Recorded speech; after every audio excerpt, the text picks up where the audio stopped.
buenos días tengan todos. Gracias por estar ahí, como siempre, esperando que inicie este programa en un 2x1 Express por el Canal 3, poderoso grupo de comunicación ACD Media, cubriendo todo el país y para el mundo. Usted entra ahora mismo, ahoratv.com, y usted nos ve en vivo, en tiempo real, en cualquier parte del planeta. Buenos días, don Manuel Ortiz. ¿Cómo está todo? Buen día, José. Y yo ya mano al cañón, ¿verdad? Con mi café bien calientito a esta hora, y usted puede hacer lo mismo. Queremos darle las gracias a Dios Todopoderoso, a Él la gloria, por permitirnos estar aquí en un programa que lo hacemos con mucho amor y mucho cariño para que usted esté bien enterado, ¿verdad? Y hoy es un día muy especial y ustedes van a ver por qué. Así es, don Manuel Ortiz. Hoy vamos a romper el guión del programa, que no es tradicional comenzar con la entrevista, pero tenemos un invitado muy especial, VIP, hoy en un 2x1 Express, tempranito de la mañana lo tenemos con nosotros, y nos referimos a don José del Castillo, quien es miembro de la dirección política del partido Fuerza del Pueblo, quien aprovechamos para darle los buenos días. Buenos días, don José. Bueno, muy buenos días a ustedes y sobre todo a quienes lo siguen en esta mañana. Un placer estar aquí, atento, nada, a sus preguntas y sus inquietudes. Don José del Castillo Sabiñón. Eso mismo. Dígame a papá José del Castillo Sabiñón y yo le respondo siempre a él, claro, porque lo seguro es que yo soy hijo de mi madre. Sí, ella fue que me dijo que tú eras mi papá. Esto es una plataforma, digo, lo hemos tenido en otras oportunidades aquí, sí, claro, en el programa, que inicia a las 5 de la mañana. Nosotros, se hace un paréntesis ahora por la Super 7. A las 11 de la mañana entramos nosotros en un 2x1 Express, y a las 12 entonces entra Dani Alcántara. A todos los programas he ido yo. A todos. A hoy mismo, con Diario a la Super 7, ahí otro más temprano, ¿verdad? A este programa también. A este he venido también. Usted es parte de la familia, claro, ya de ACD Media. Dani es un gran amigo nuestro. Qué bueno, qué bueno. Bueno, vamos a comenzar. Vamos a hablar primeramente cómo está Barahona, cómo está esta situación de incertidumbre, de muchos problemas, la economía, cómo marcha el país. ¿Cómo está Barahona específicamente? Bueno, Barahona, ayer precisamente hacía yo un recuento del tema de la inversión pública en Barahona. Tú sabes que ese es un indicador importantísimo para el desarrollo socioeconómico de los pueblos. O sea, el monto que invierte el Estado en obras de infraestructura, de desarrollo, como serían carreteras, puentes y obras que anhela la provincia. En el caso de Barahona, yo citaba ayer tres obras muy importantes.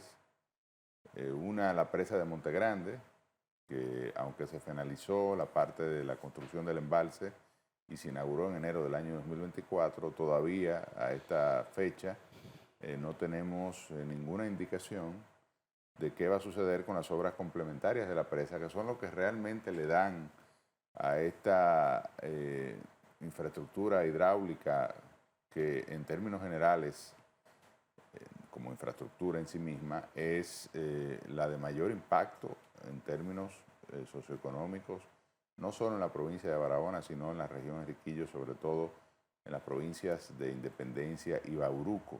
Estarían entrando en producción cuando se construyan los canales, y todavía no vemos ni siquiera un proceso de licitación con relación a ese aspecto.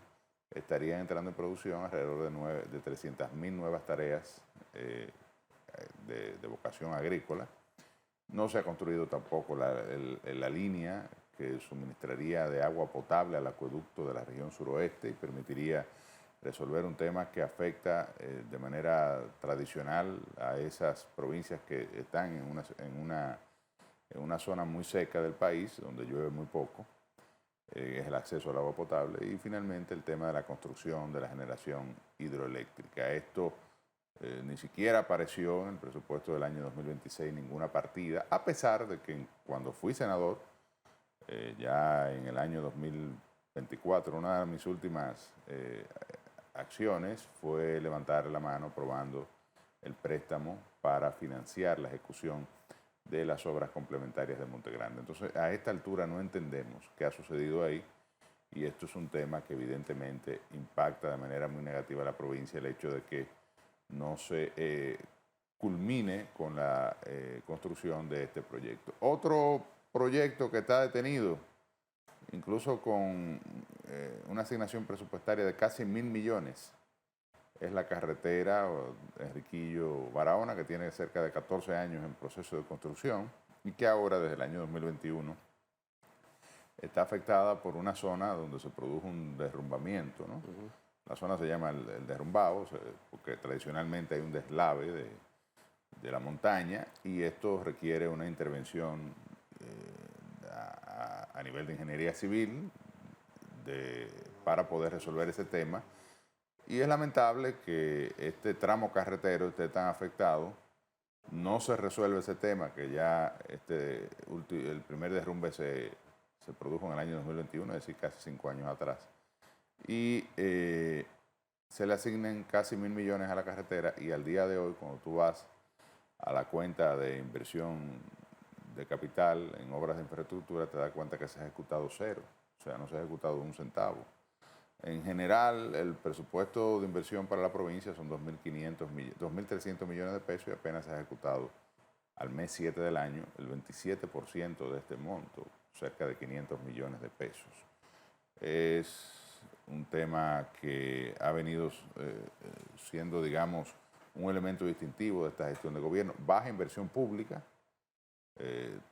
promedia 2.5% la inversión en obras de infraestructura con relación al Producto Interno Bruto y incluso mucho menor porque lo que ocurre tradicionalmente es que hay una subejecución de esa partida.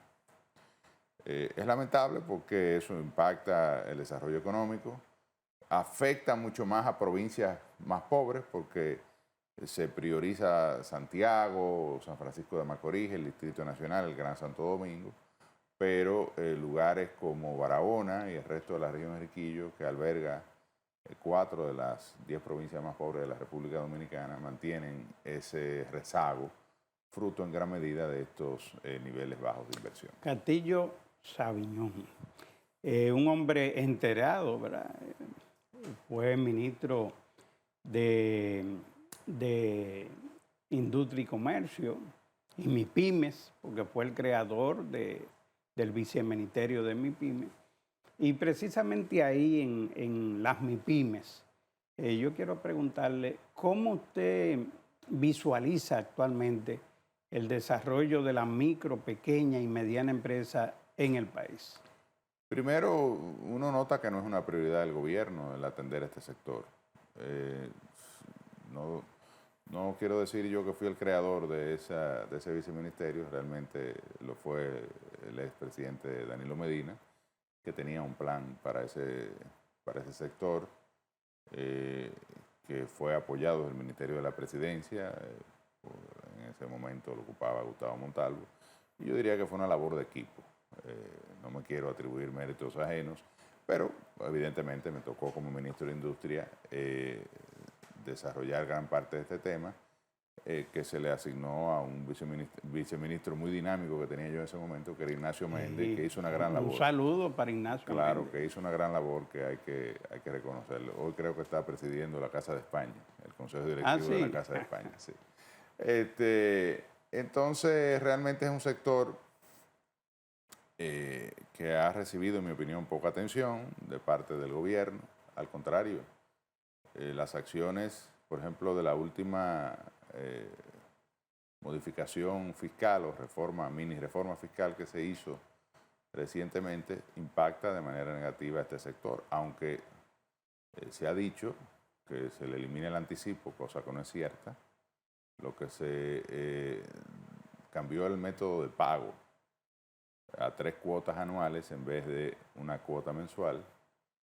Se le ha incrementado otros impuestos, por ejemplo, el impuesto a los cheques, a las transferencias bancarias, ni siquiera a los cheques, ya el impuesto generalizado a cualquier operación bancaria, de 0.15 a 0.20%. Esto incluso va en contra de las políticas de formalización, que van dirigidas más al segmento micro, que opera en gran medida en la informalidad, porque en la medida en que se paguen más impuestos por el uso del sistema financiero, en esa misma medida se te hace más difícil impulsar una política de formalización de los sectores, porque lo primero que tiene que hacer es bancarizarse para poder entonces luego acceder a todos los demás elementos como la seguridad social, el pago de impuestos, todas las obligaciones que se derivan del proceso de formalización y evidentemente también los beneficios y las ventajas como acceso a crédito más barato y demás. Entonces yo creo que ese es, digamos, el elemento más distintivo que en mi opinión caracteriza esta gestión de gobierno, que la micro, pequeña y mediana empresa no ha sido un objetivo, una prioridad en la gestión. Por el contrario, lo que se ha visto afectado por todo este tema de incrementos en los costos de producción, el incremento en los precios de los combustibles,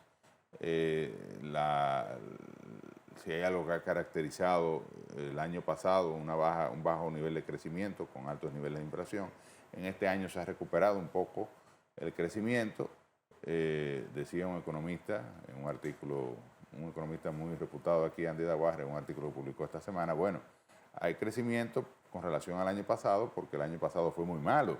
Es decir, cuando tú creces un 4 en mayo, por ejemplo, con relación al año pasado, pero el año pasado nada más creciste un 2 en mayo. Entonces, realmente la situación que experimenta la mayoría del sector empresarial, de hecho hoy se publica el IMAM, que es la encuesta que mide la actividad productiva de la Asociación Industrial de la República Dominicana, y el IMAM cae este mes 5 puntos porcentuales. Lo que se siente en la economía, en el comercio y en la industria es una baja en la actividad económica, y eso evidentemente afecta muchísimo más a las micro, pequeñas y medianas empresas, y por eso, en ausencia de programas de apoyo o de incentivo o de un programa nacional de formalización,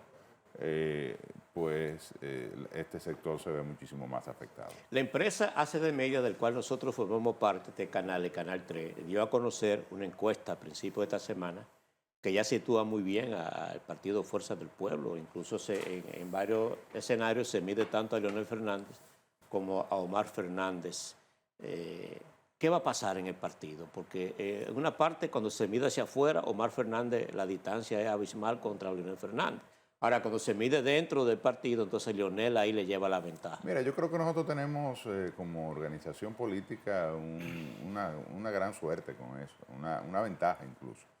Porque del liderazgo de la oposición, las dos figuras más relevantes que más marcan en las encuestas, como evidencia hace de media y otras que se han publicado con anterioridad, son precisamente el presidente Fernández y el senador del Distrito Nacional, Omar, que tiene ese posicionamiento y ese reconocimiento no por ser hijo de Leonel, sino por los atributos propios. Es más, Omar acapara una parte del electorado que no necesariamente se identifica con el presidente Fernández, un electorado más joven, más dinámico, que no conoce la obra de Leonel, y que ve en Omar una figura refrescante, de relevo, que para mí es el político de mayor proyección de los últimos tiempos, por el crecimiento vertiginoso que ha tenido su figura y su imagen y su posicionamiento electoral. La Fuerza del Pueblo se mantiene como la segunda organización política más importante del sistema, pero sobre todo cuando tú sumas lo que marca a Leonel, porque tú dirías que ese electorado se identifica con la Fuerza del Pueblo, el que se manifiesta a favor de Omar o de Leonel. Si Leonel es el candidato, como muy probablemente lo sea, una gran parte yo diría que mayoritariamente, de ese electorado de Omar se le endosaría a la candidatura de Leonel. Entonces, si tú le sumas a Leonel ese electorado, estamos hablando de una candidatura que estaría contendiendo de igual a igual con la candidatura del PRM. ¿Qué es lo que yo creo que va a suceder? Es decir, ahí aparece el eventual candidato del PRM con un 20%,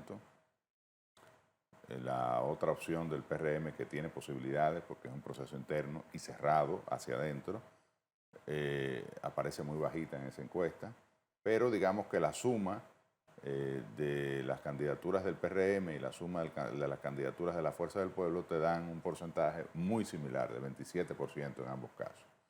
O sea que lo que va a suceder, en mi opinión, para el proceso del año 2028 es que Leonel va a polarizar con el candidato o la candidata que escoja el Partido Revolucionario Moderno y tendremos un proceso donde por las situaciones que se han venido dando, el de incomodidad de la gente con la gestión del gobierno del PRM, en gran medida la hemos venido abordando cuando hablamos de Barahona o hablamos de la situación del sector micro, pequeña y mediana empresa, pero eso súmele que la población no confía en la gestión del gobierno. El 38%, el nivel de aprobación del gobierno es apenas un 38%, cuando tú lo mides a nivel de aprobación de los funcionarios.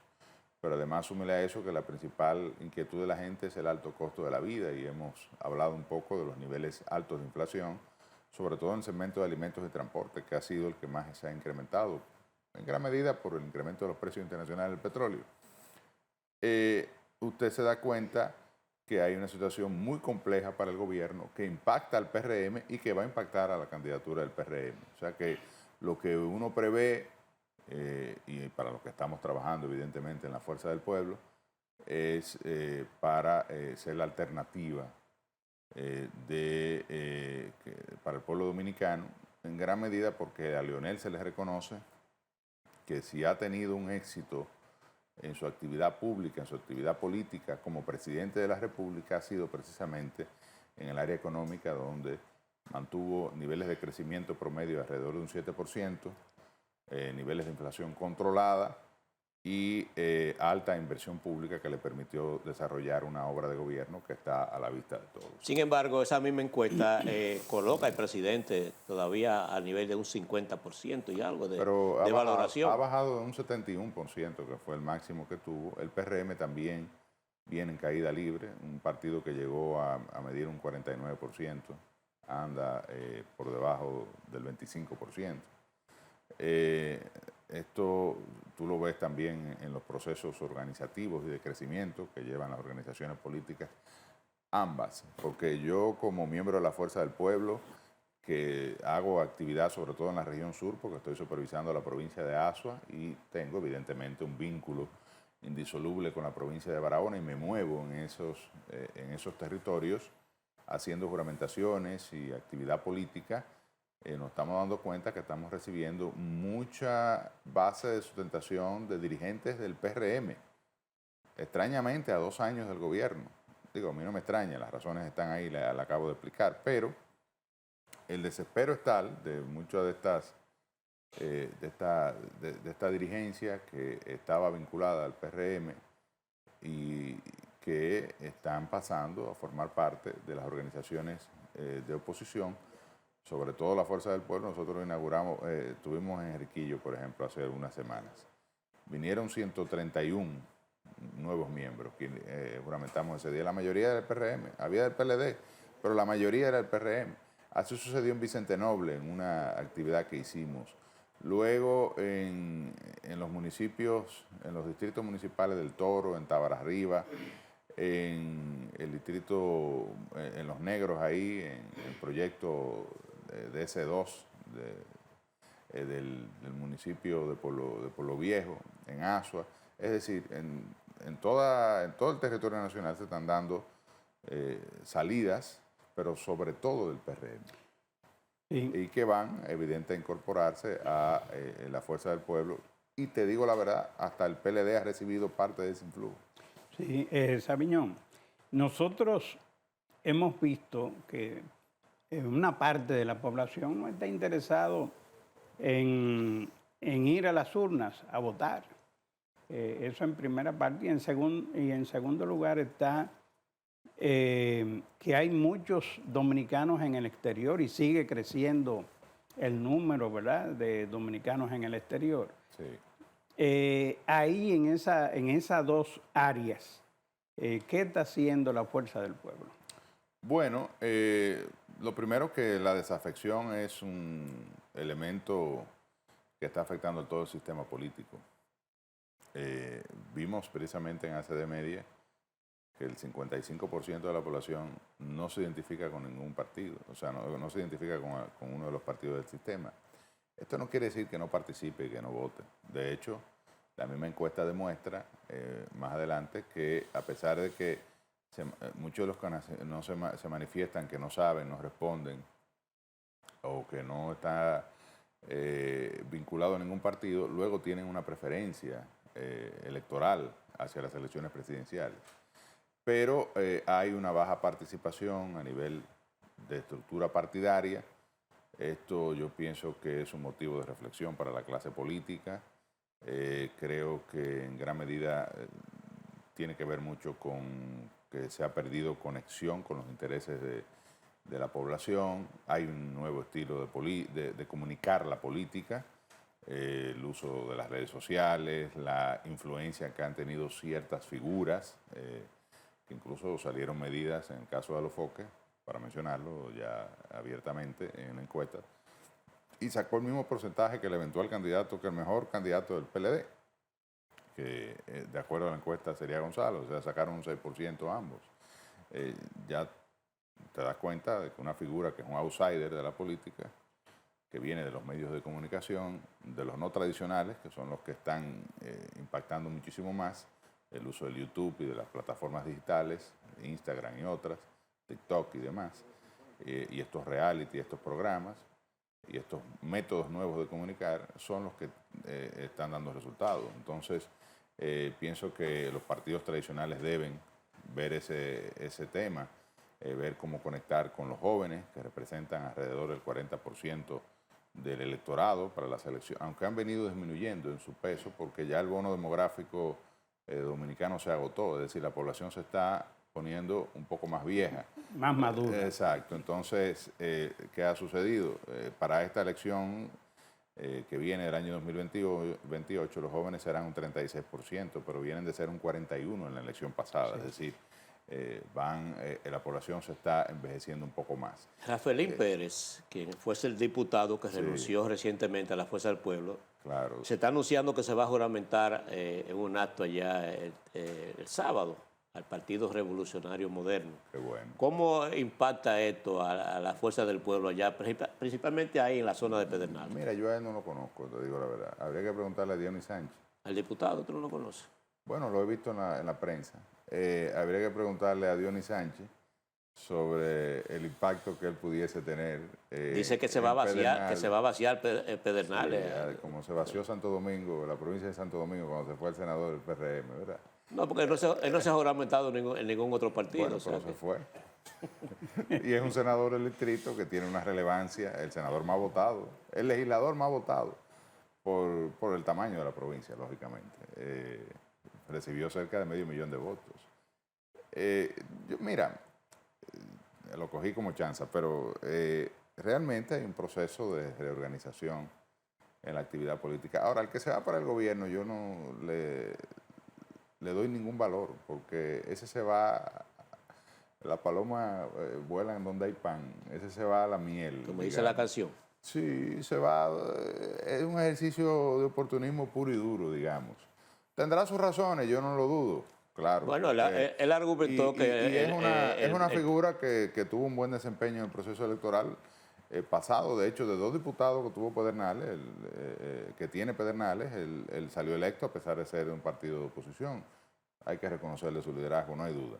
Ahora bien, me parece que el que se vaya un diputado al gobierno es un ejercicio ya de oportunismo, por beneficios, ventajas, no sé qué le habrán ofertado, pero no necesariamente refleja una crisis en la Fuerza del Pueblo como se ha querido vender. De hecho, del PRM, vuelvo y reitero, se fue una figura senatorial que representa el legislador de mayor votación de todo el Congreso Nacional. Sin embargo, la dirigencia del partido... tiene un perfil, un tipo que viene del sector empresarial, fue presidente de la Asociación de Herrera y ha desarrollado una actividad política en el seno del PRM. Y eso también incluso ha pasado sin mucha pena ni gloria. O sea, parece que no tenía mucha simpatía. Parece que no tenía político. mucha simpatía dentro de la dirigencia del PRM en esa provincia porque porque la dirigencia Pero celebró. Los PRMistas votaron por él, porque No, sacó 500,000 de votos y salió electo senador. No, sabe- no ganó Cristina Lizardo, que era la que competía con él. Muchísimas gracias. ¿Cómo no? Un placer Gracias, estar Castillo con Sabiñón. ustedes. Siempre es muy agrado conversar con ustedes. Igual, hermano. Igual. Señores, vámonos a una pausa. En breve, cuando regresemos, seguimos hablando de otros temas que están muy calientes aquí en el país en términos de lo que es el Código Procesal Penal y otros temas que están ahí en discusión. Vámonos a la pausa.